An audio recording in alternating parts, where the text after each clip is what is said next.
पूज्य गुरुदेव भगवान का नाम लेकर ऐसा गीत सुनाया, हृदय इतना रोमांचित हो गया कि रोम रोम खड़े हो गए, जोरदार ताली बजा। कपिल शर्मा को आप लोग जानते ही होंगे। इससे पहले मैं बता दूं, बागेश्वर धाम आप लोग जानते ही होंगे।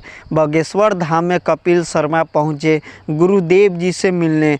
गुरुदेव जी ने कपिल शर्मा के बारे में क्या ऐसा कुछ पर्चा पर लिख कर बताए जो कि कपिल शर्मा गुरुदेव जी से काफ़ी ज़्यादा हुए खुश। गुरुदेव जी कुछ ऐसे मंत्र यामिन गुरुदेव जी है जो कि सब भक्त के भी मन के बात जानकर पर्चा बना देते हैं। गुरुदेव जी को नाम बता दूं, धीरेन्द्र कृष्णा शास्त्री पंडित नाम से भी जाने जाते हैं। उनकी दिव्य दरबार में देशों विदेशों लगता ही है। गुरुदेव जी भूत हो या विपत्ति सब में साथ रहते हैं और सारे भक्तों को पूरा दुख दूर कर देते हैं। कहा जाए गुरुदेव जी को लोग भगवान के रूप में मानते हैं। सारे भक्त गुरुदेव जी से कपिल शर्मा मिलने के बाद गुरुदेव जी पर्चा जब बनाने के बाद कपिल शर्मा काफ़ी ज़्यादा हुए गुरुदेव जी से खुश और काफ़ी ज़्यादा गुरुदेव जी पर करने लगे विश्वास। माइक पकड़ा और ऐसी गुरुदेव जी से सारे भक्तों के कुछ ऐसे लगाव रहते हैं